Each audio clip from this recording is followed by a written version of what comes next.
Hello everyone, and welcome to another Buldactatious episode of Noodle Journey, where I'll be reviewing Samyang's Buldak Kimchi flavor. So, when I opened my massive variety pack of Korean noodles that I bought way back when, Samyang really surprised me with a wide assortment of Buldak flavors that are out there. And some of them were unexpected, like corn or tomato pasta, but here is one that is a no-brainer. Powerful Buldak spice combined with the sour fermented heat of kimchi. Sounds great, right? Unless you don't like kimchi. I mean, I love kimchi and I hope I'll love this. This is priced in line with other Buldak flavors. Check your local Asian market or online retailer and you'll see these at $2 or so for a single pack, $7 to $10 for a 5-pack, or $3 for a bowl. And if this is as good as some people say it is, that's a good deal. Buldak 5-packs in general are a great value considering how good they are. Most of them. Now, Samyang tries to play it sneaky with the ingredients this time around, trying to pretend this is 2 servings, or that a serving size is half a package, so that they can boast lower recommended daily values on the side here. So this whole package, which you will probably eat in one sitting, is 1,710 milligrams of sodium, which is 74% of your daily allowance. Now, the noodles inside appear to be the usual good stuff in their rounded, not flat configuration. And there's a sauce packet and a flake packet. Now, the ingredients for the sauce are different than the usual Buldak sauce, omitting the curry powder and adding kimchi seasoning to the mix, which means cabbage, salt, hot pepper, garlic, and ginger. And the flake packet contains only kimchi flakes, so dehydrated pieces of cabbage with the exact same seasoning as in the sauce. And this actually feels pretty sizable this time, which is good because I want kimchi flakes in my kimchi ramen. Now, this all appears to be vegetarian, even though kimchi traditionally includes fish sauce or shrimp paste, but just double check the ingredients yourself if you're vegetarian and want this. Fair warning that lack of fish sauce might only be applicable to this package made for export to the USA. So let's see how this all cooks up.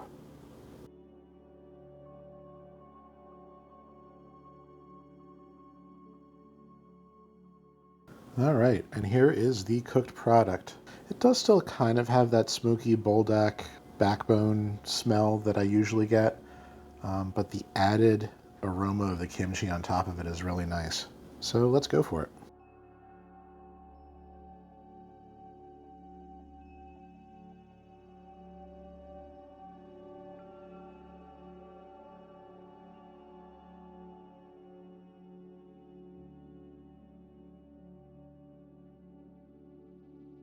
Wow, okay. As always, starting with the noodles. These are the typical Buldak noodles that I've talked about so many times by now that I still thoroughly enjoy.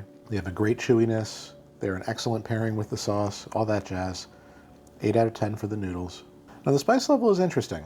This is spicy, but not quite in the same way as you might expect if you've tried other Buldak flavors. Rather than being that really powerful blast of chili pepper, it's more of a medium, maybe slightly above medium tanginess that tastes like the bottom of a jar of kimchi where all the spice settles. So that means it's not quite the same level as the 7 or 8 out of 10 that I give most of the other flavors. It's way more tolerable. Honestly, probably the mildest of all the Buldak flavors, next to the Quattro cheese.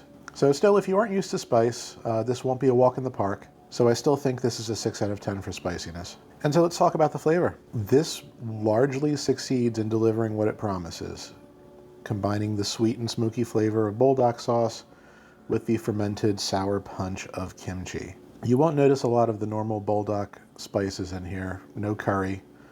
All that's been replaced with garlic, ginger, and I think some black pepper. Honestly, even the usual sweetness that you get from Buldak sauce is taking a back seat here to the more sour flavors.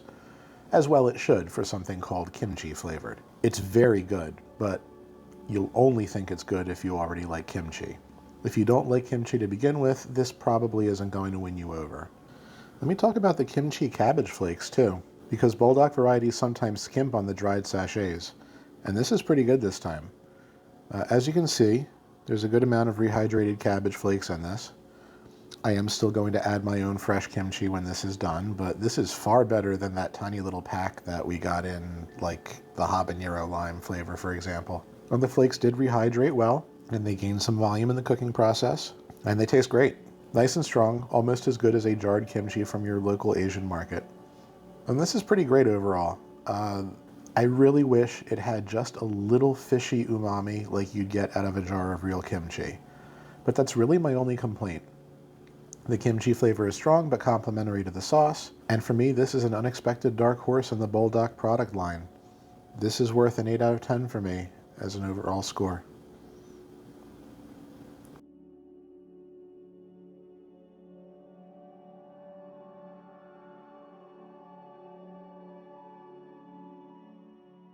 If you don't like kimchi already, like I said, this probably isn't going to change your mind.